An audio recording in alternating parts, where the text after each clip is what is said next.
আজকে বন্ধুরা পাকা টমেটো না কাঁচা টমেটোর রেসিপি বানাবো। সর্ষে বাটা দিয়ে এই কাঁচা টমেটো ঝাল যা দারুণ হয় বন্ধুরা, বানিয়ে যদি খান তবেই বুঝতে পারবেন। নমস্কার বন্ধুরা, রূপা রান্নাঘর উইথ ভিলেজ ফুডের তরফে আপনাদের সকলকে রইল অনেক স্বাগত। টমেটোগুলো তুলে নেব বন্ধুরা, এইখান থেকে কিছু টমেটো তুলে নেব।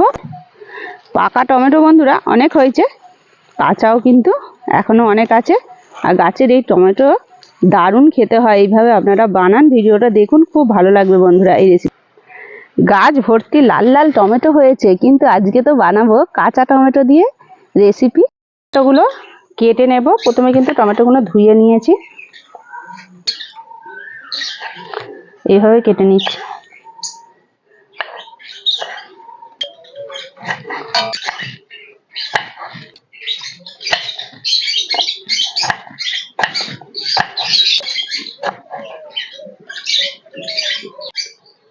সমস্ত টমেটোগুলো কেটে নিয়েছি।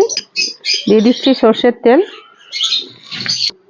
তেল গরম হয়ে গেছে, দিয়ে দিচ্ছি পেঁয়াজ কুচি।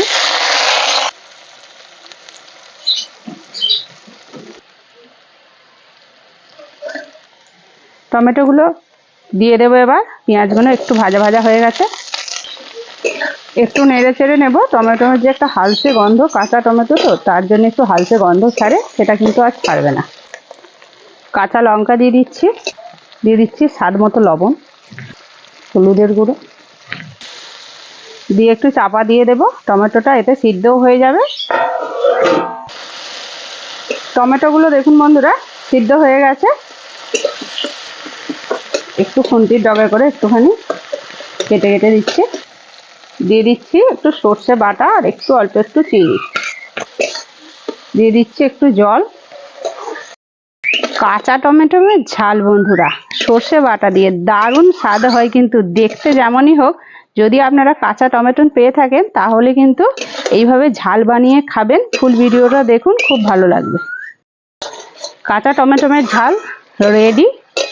গরম ভাতে প্রথম পাতে জমে যাবে দুর্দান্ত এই রেসিপি। বন্ধুরা ভিডিওটা দেখুন আর বানিয়ে ফেলুন।